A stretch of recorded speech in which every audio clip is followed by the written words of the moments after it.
வணக்கம், இது குட்டி ஸ்டோரி பாட்காஸ்ட் சீசன் 2 ஓட ஃபர்ஸ்ட் எபிசோட். இந்த எபிசோட்ல ஒரு கன்சியூமரா நம்ம எப்படி இருக்கோம், எப்படி இருக்கலாம், எப்படி யோசிக்கலாம் அப்படிங்கறத பத்தி தெரிஞ்சுக்க போறோம். நம்ம இன்ட்ரோ வீடியோல சொன்ன மாதிரி இந்த எபிசோட நீங்க பாட்காஸ்டா ஸ்பாட்டிஃபைல எப்போதும் போல கேட்கவும் செய்யலாம், இல்லையா யூடியூப்ல வீடியோவாவும் பார்க்கலாம். ரீசெண்டா ஒரு ஆன்லைன் மெடிக்கல் ஸ்டோர்ல மருந்து வாங்குறீங்க. அதுக்கு இப்ப கூப்பிட்டு இந்த மருந்து வாங்கிக்கிறீங்களா, அந்த மருந்து வாங்கிக்கிறீங்களா அப்படின்ட்டு கேக்குறாங்க. எதுக்கெல்லாம் மார்க்கெட்டிங் அண்ட் சேல்ஸ் பண்ணணும்ட்டு இல்லாம போயிடுச்சு பாருங்களேன். அதை கூட விடுங்க. போன வாரம் நான் ஒரு ஹாஸ்பிட்டல் போயிருந்தேன். அங்க சர்ஜரிக்கு மெனு கார்டு வச்சிருக்காங்க. இந்த சர்ஜரிக்கு இவ்வளோ ரேட், இந்த சர்ஜரினா அவ்வளோ ரேட் அப்படின்னு சொல்லிட்டு நான் அப்படியே ஷாக் ஆயிட்டேன். எப்படி எல்லாம் பண்றாங்க பாருங்களேன். இதெல்லாம் பாக்குறச்சே ஒரு கன்சியூமரா நம்ம எப்படி இருக்கோம் அப்படின்ட்டு யோசிக்க தோணுது. வேலைக்காரன் படத்துல நம்ம அதாங்க தலைவர் நடிச்ச வேலைக்காரன் படம் இல்ல, சிவகார்த்திகேயன் நடிச்சு இப்போ ரீசெண்டா வெளிவந்த வேலைக்காரன் படம். அதுல ஒரு சூப்பர் டயலாக் இருந்ததுங்க.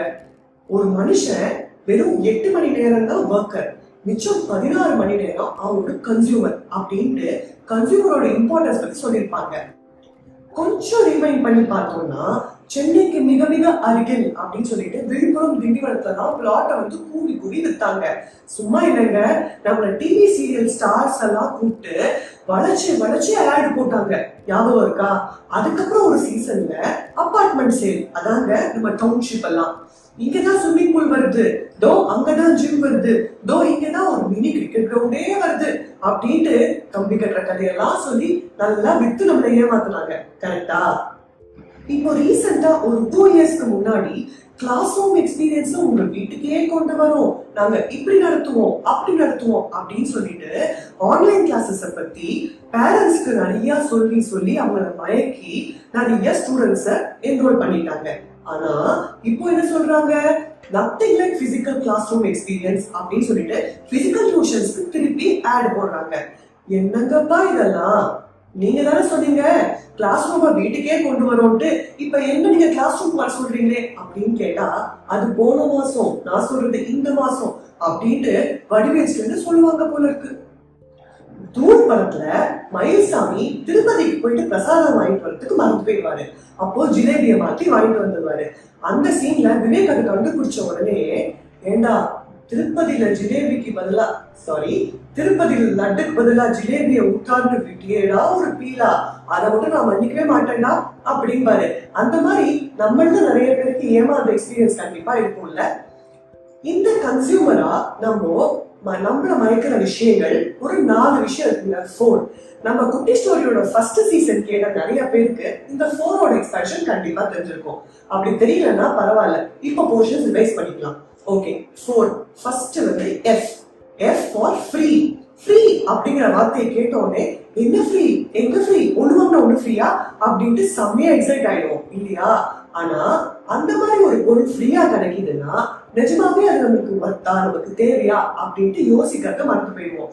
நமக்கு அப்படிப்பட்ட ஆசை இல்லாட்டி கூட சும்மா ஃப்ரீ தானே, ட்ரை பண்ணி பார்க்கலாம், பிடிச்சிருந்தா எடுத்துக்கலாம் அப்படின்ட்டு நம்ம வாங்குறதுக்கு யோசிப்போம் இல்லையா? 2வது O ஃபார் ஆஃபர்ஸ். நம்மள நிறைய பேர் கன்சியூமரா எப்படி யோசிப்போம் தெரியுமா?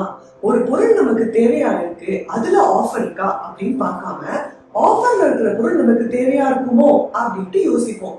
இது எவ்வளவு பெரிய மைண்ட் ஷிஃப்ட் இல்லைங்க. 50,000 மதிப்புள்ள ஒரு போனு 20,000 கொடுக்குறோம் அப்படின்னு சொன்ன உடனே, வாவ் சூப்பர் ஆஃபர் அப்படின்ட்டு நம்ம வாங்குறதுக்கு பயங்கரமா யோசிக்க ஆரம்பிச்சிருவோம். ஆனா நிஜமாவே அந்த பொருள் 50,000 ஒத்தா அப்படிங்கறத பார்க்கணும். அதுக்கப்புறம் தானே டிஸ்கவுண்ட் பத்தி நம்ம யோசிக்கணும். ஆனா அப்படி பண்றது கிடையாது நிறைய பேர். We should not get carried away just by the list price. கரெக்டா? என்னோட ப்ராடக்ட், ஏன் வாங்கி ஏன் உருட்டு அப்படின்னு சொல்லிட்டு இருக்கிற பிரைஸ சும்மா அடிச்சுட்டு ஏதோ ஒரு பிரைஸ், அதாவது 20,000 அப்படின்ட்டு போட்டு கொடுக்கறதுக்கு பேரு ஆஃபர் கிடையாது. கரெக்டா? 3வது U ஃபார் அண்டர் வேல்யூ. அதாவது சின்ன கல்லு பெத்த லாபம் அப்படி இருக்குமோ அப்படின்ட்டு நினைச்சு ஆசைப்பட்டு வாங்குறது. 48 megapixel camera, 8 GB RAM capacity, night photography, செம்ம fast super fast charging of 30 minutes அப்படின்லாம் சொல்லிட்டு, ஆனா அந்த ப்ராடக்ட் ஜஸ்ட் 4,999 ரூபாய் மட்டுமே அப்படின்னு சொல்லுவாங்க. நம்மளும் உடனே ஆசைப்பட்டு வாவ் செம்ம அப்படி சொல்லிட்டு வாங்கிடுவோம். ஆனா வாங்கினதுக்கு அப்புறமா ஐயோ சார்ஜ் போட்டா உடனே சூடாகுது, போனு ஹேங் ஆகுது, அப்புறம் வெடிக்குது அப்படின்ட்டு அடுத்தடுத்த விஷயங்களை அடுக்கிட்டே போவோம். முதல்ல இந்த மாதிரி ஒரு ப்ராடக்ட், இவ்வளோ ஃபீச்சர்ஸ் இருக்கிற ப்ராடக்ட் 4999க்கு கொடுப்பாங்களா அப்படின்ட்டு ஃபர்ஸ்ட் நம்ம யோசிக்கிறதுக்கு மறந்து போயிடுவோம். அப்படியே இருந்தாலும் we should not buy something just because the price of the product is on the lower side. கரெக்டா? நாலாவது R for relatable. ஒரு ப்ராடக்ட ஆஸ் அ கன்சியூமர் நம்ம எதை வச்சு ரிலேட் பண்ணிக்கிறோம் அப்படின்னு பார்த்தா டெக்னிக்கல் ஃபீச்சர்ஸ் வச்சுதான் பெரும்பாலும் நம்ம ரிலேட் பண்ணிக்கிறோம்.